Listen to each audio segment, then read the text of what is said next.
There are countless videos online analyzing mysteries, secrets, and Easter eggs within highly popular Elder Scrolls games.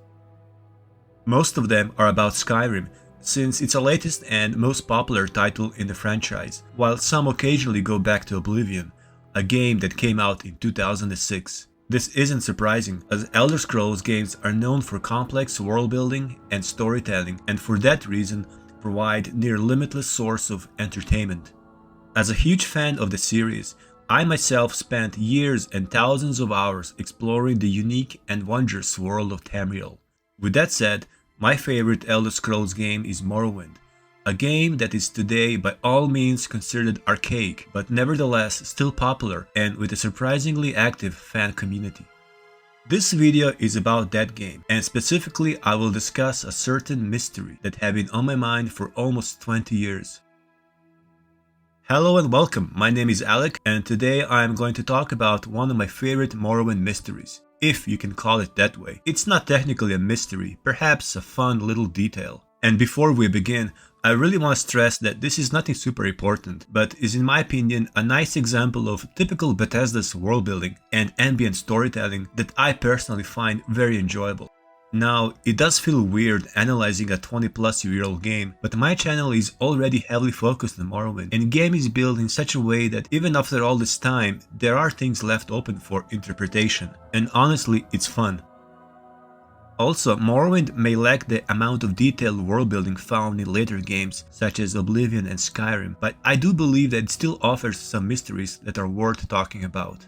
To my knowledge, at the time I discussed the so-called Ghorak Manor mystery, I haven't found anyone else talking about it, which is not to say that I unveil some great mystery or some in-game secret. As I've already said, many things out there in the world of Elder Scrolls games are left open for interpretation, and what you're about to hear here is simply put my interpretation. Whether true or not, it's really on you to decide, and this is ultimately, I believe, the beauty and magic of Elder Scrolls.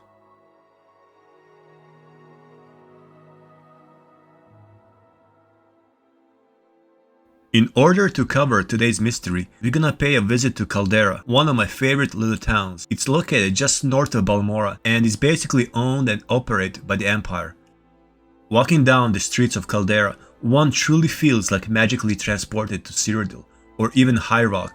It's a cozy town and a small piece of empire in the land of Dunmer, recently built around the rich ebony mine, and as such, I always imagined it as a very attractive place for adventurers, mercenaries, and fortune seekers of all kinds. Wardenfell isn't really the most welcoming place on Tamriel, so a new and prosperous town like Caldera must have been quite popular. However, even though it's owned by the Empire, it is basically on the frontier, in the middle of a hostile and chaotic island of Wardenfell, with a great view of menacing Red Mountain on the horizon. There is definitely a sense of uncertainty in this place. Towns like Caldera to me always evoke a feeling of medieval Wild West. As funny as it sounds, it's where law meets lawlessness, virtue meets corruption, and generosity meets greed. It's a place of opportunities and danger. In short, a place of adventure.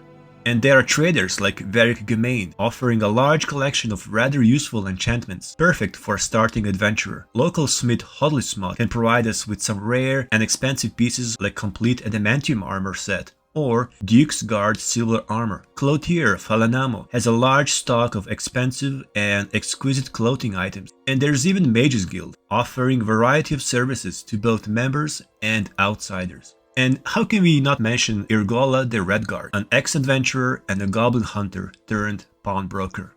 In short, for a small town that has been recently founded, it seems like it's blooming quite fast. Yet, talking to some of the locals, we may come to think that this is some boring, quiet town with nothing really going on, but as we scratch beneath the surface, we will in fact discover a plenty of odd and quite interesting things. From a bossmer Ned Hellas, whose house is haunted, to an imperial commoner Volvius, whose heavy drinking problem got him into trouble with the aforementioned Irgola, owning him exactly 3,645 gold pieces. That's a lot of Cyrodiilic brandy. As a matter of fact, we even find out that Irgola has hired local orcs to, well, remind Volvius of his debt. And speaking of orcs, there are significant Orsimer population in Caldera, since it's an imperial town that's open to all races. And one group of orcs is especially important for today's topic.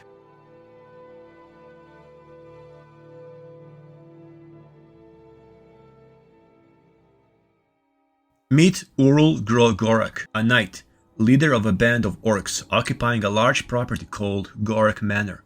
This is indeed one of the most popular and frequently visited places in the entire game for one and only reason. Yes, Creeper. A non-hostile scamp living with the orcs that is also a merchant. Every experienced Morrowind player will know that trading with Creeper is one of the best ways to quickly obtain large sums of gold without cheating. And he also has a secret, but we'll get to that in a minute. Through the years of playing Morrowind, I always felt that there is something rather odd with both Ghorak and its inhabitants. The place just feels different. First of all, we have to remember that developers personally placed each and every item in game. Every piece of furniture, every book, or a unique amulet, or a weapon is precisely put in a place by a developer.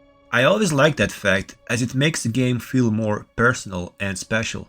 Morrowind is indeed a highly detailed and well-crafted game, and many times a single line of a dialogue or a piece of item placed in a specific environment can tell us a story. And this ambient storytelling is really important in Elder Scrolls games. So with that said, what kind of story is the Ghorak Manor telling us? Well, we have a group of orcs living together in a neglected, untidy mansion. Group is obviously led by Ghorak, who is not only highest level among them, but also a knight. Second in command is a warrior, Lorzub followed by a pair of barbarians, Gorakdush and Gulfim Borbol.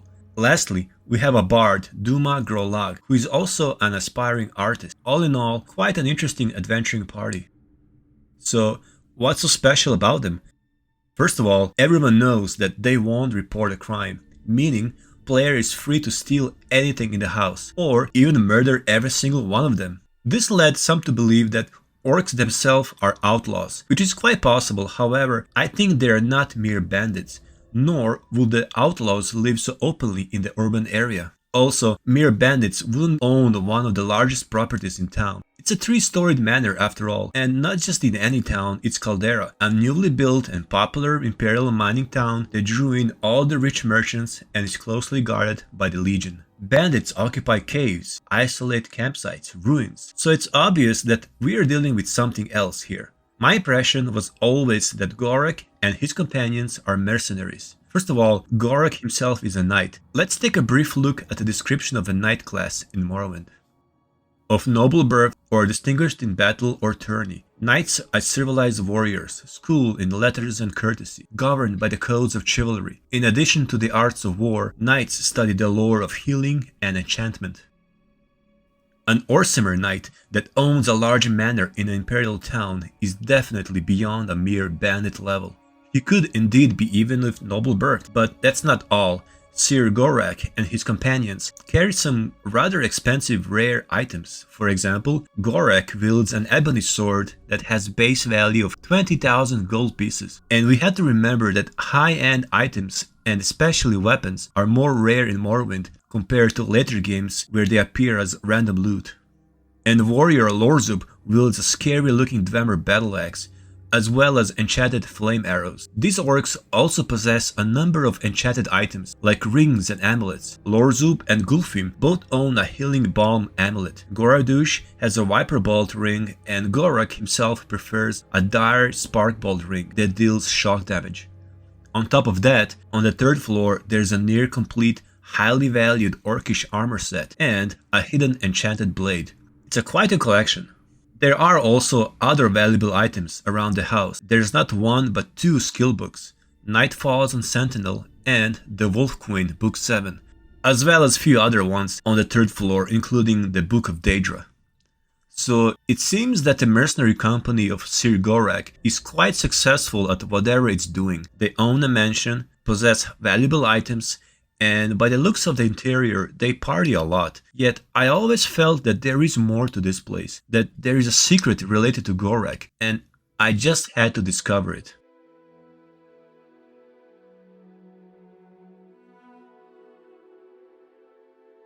Okay, so what is the secret? To answer that, we have to examine this little fellow, Creeper, in many ways a mascot of Morrowind. When Oblivion came out a few years after Morrowind, it was revealed that Creeper is in fact Barbas, a hound or a companion of Clavicus Wild, Daedric Prince himself. In Oblivion, Barbas says, I quote, For a while, I was a scamp making deals with orcs, unquote. The part making deals with orcs is especially interesting as it sounds like orcs were actually making deal with the Clavicus Vile, since he is, a Daedric prince of deals. Whatever the case is, Barbas, in the form of a scamp called Creeper, decided to live with the orcs in their mansion for a certain amount of time. So we could easily come to the conclusion that Ghorak owns his success and riches due to making deals with Clavicus Vile. However, there are a few more interesting details that sparked my curiosity. First of all, I noticed that inside a manor there are human or maybe even elven or even orcish bones. There's a skull inside the oven, together with a book about the Wolf Queen. As we know, Wolf Queen is Potema, one of the most evil and dangerous necromancers in the history of Tamriel. Well, could that just be a coincidence? Human skull next to a book about a famous necromancer? Is this a sign of necromancy? As far as I know, orcs are usually not into necromancy, nor do they eat humans or non-human races. Although their battle cry, "Your bones will be my dinner," sounds very cannibalistic, to say the least. So for a long time I was convinced that Ghorak and his strange company practiced cannibalism or maybe even ritualistic murder. Adding to that, a weirdly arranged furniture next to Creeper with a dagger stabbed into a bench always had, in my opinion, an eerie, sinister vibe to it.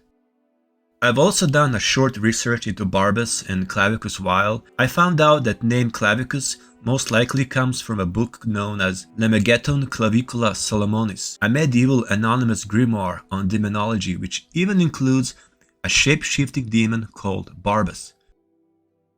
Book is widely known as the Lesser Key of Solomon, and Bethesda developers, being into RPG and fantasy world building, would surely know about it. Clavicus Vile is in many ways an Elder Scrolls version of traditional devil in his trickster form, thus it's only logical that a book on demonology would inspire his creation, and in-game Barbas not only shares a name but also a shape-shifting power with the demon Barbas, so I'm pretty sure that the connection is more than real.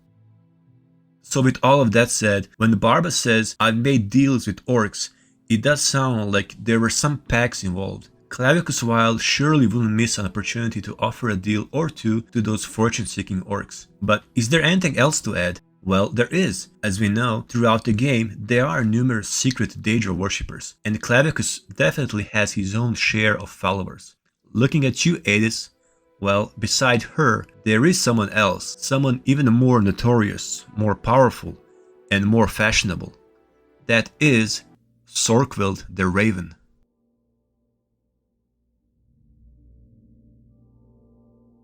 Although a necromancer, Sorkvild is officially listed as a battle mage, while local Nords call him simply a wizard. He resides in a tower, as all respectable wizards do, near Dagonfell, where he performs a foul necromantic rituals. If player joins the Imperial Legion, he or she will eventually be tasked to find and put an end to this wizard, as his dark, secret art disturbs the local population.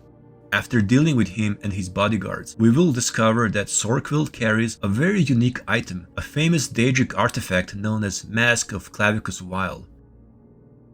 So, it turns out that Sorkvild is, or was, in some kind of a deal with the Daedric prince. Just being in the possession of this Daedric artifact is pretty much amazing in itself, but if we take a look around the tower, we'll find more interesting items. First of all, both him and his bodyguards are very well equipped, again beyond mere random bandit NPC level. Sorkvild has an expensive robe, leveled X, and a couple of enchanted items, including Amulet of Mighty Blows. Now, what's interesting is that this Amulet of Mighty Blows is sold only by one merchant, and that's Varric Gemain of Caldera. As a matter of fact, this amulet can be found only in Caldera, in Varric Gemain's shop, as we already said, and in the Governor's Hall inside Odral Helvi's closet. There is also a decent collection of alchemical ingredients, including Daedra skin, sloth soap, and ghoul hearts. There is even a super expensive and rare Daedric dagger. But most interesting for our topic is this book, Night Falls on Sentinel. This specific book exists in only 2 copies in the entire game. In other words, developers manually placed it in only 2 locations, Sorkvild Tower and Ghorak Manor. Now, is this a coincidence? The book's content is of no importance, as it's a reference to a certain quest in Daggerfall, although it does briefly mention a legendary mysterious necromancer, the Underking. I believe that this book merely serves as a clue that there is a certain relation between these two locations. And this is even further suggested through Clavicus Wild, as each of these locations have a strong and undeniable connection to the Daedric Prince, one through Barbas/Creeper and other through Mask of Clavicus Wild. Furthermore, and these are now just small observations, both parties have a thing going on for enchanted items. Even the skeleton hidden in Sorquild's tower has a random enchanted amulet. By the way, there is a good chance that this amulet is going to be the same as the amulet worn by two orcs back in the Ghorak Manor, the Balm amulet. On more than few of my playthroughs, I found this exact same amulet on a skeleton. So it seems that Varric Gemain is no stranger to Ghorak and his orcs. This is even confirmed in this line of dialogue. I quote, "A sculptor, not going to find many around here. Art's not really at premium, you know. There's an orc in town who likes to carve up some stones, but I'm not going to buy his sculptures. He lives in Ghorak Manor with a bunch of other orcs. Odd ones, to be sure." So, judging from what he just said, Brett and Trader definitely have met and possibly even traded with orcs. And this could explain why all of them have so many enchanted goodies in their inventory, as coin is certainly not a problem. As for the topic of sculptor, this of course refers to the Duma Grollag, a bard who is also a part of Betia's Daedric quest. The whole storyline is another can of worms, however, and I don't think it's integral to our topic regarding Clavicus Wild, but it does add an extra touch of mystique and uniqueness to Ghorak Manor.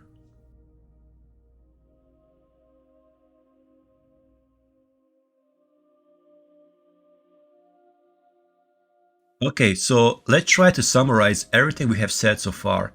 My theory or hypothesis is that Ghorak and his company of orcish mercenaries are not only in some sort of a pact with Clavicus Wild, but also with necromancer Sorkvild the Raven, who lives far up north. Specifically, I believe that Sorkvild uses Ghorak to obtain, well, bodies. I mean, he is a necromancer. Remember, necromancy is not only a taboo, but highly illegal in Morrowind. So a necromancer will have to find alternative secret means in order to obtain bodies. But what's also interesting is that in the book Corpse Preparation, which is found only in the Sorquild's Tower, there's a line that says orc corpses are among the most sought after of the durability of their skin and the strength of their bones. So if we match that with what we just have said about Sorkvild making deal with the orcs, we can easily come up to some rather interesting conclusions.